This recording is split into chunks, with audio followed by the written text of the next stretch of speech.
Iniimbestigahan ng Department of Agriculture ang umano'y profiteering o pananamantala sa presyuhan ng bawang. Pinag-aaralan din ng ilang paraan para mapababa ang presyo nito. Live mula sa Davao City, Yandy Esteban ng GMA Regional TV. Yandy!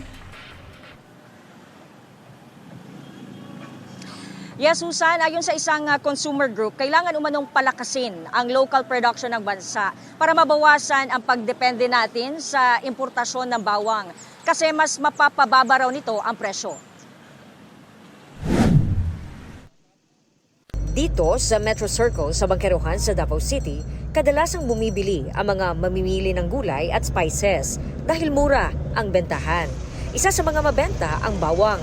120, ma'am. 120 ni, saan ni Saka ni Baba? Ni baba na ng kunti. Dati na, 125. Higit po ito kay Wagner na may nagkaon kung wala. Mayroon 140, may 130. Meron lugar nga, 180 ang garlic eh. Gusto ko 100.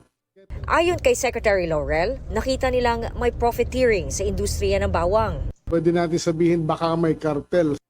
We just started getting more people to import garlic dahil wala naman tayong garlic industry. Parang nalimit kasi sa ilang players yung garlic eh, for so long.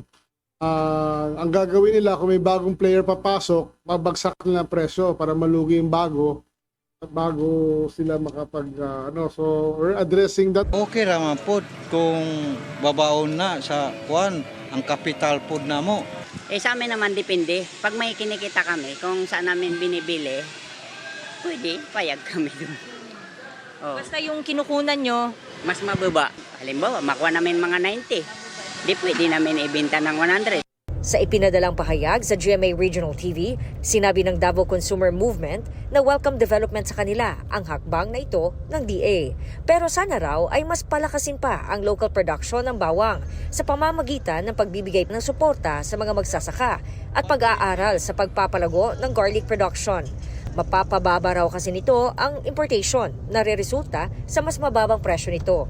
Ayon naman kay DA Region 11 Public Relations Officer Celso Vergara, mahirap magpatubo ng bawang sa Davao Region at kahit sa buong Mindanao dahil hindi angkop ang klima. Pinag-aaralan na raw nila kung anong variety ng bawang ang magandang itanim. Karamihan sa local production ng bansa nasa Ilocos Region. Susan, sa ngayon ay patuloy ang pag-aaral ng DA sa paglalagay ng maximum suggested retail price sa bawang. Susan. Maraming salamat, Yandy Esteban ng GMA Regional TV. Gusto mo bang mauna sa mga balita? Mag-subscribe na sa GMA Integrated News sa YouTube at tumutok sa unang balita.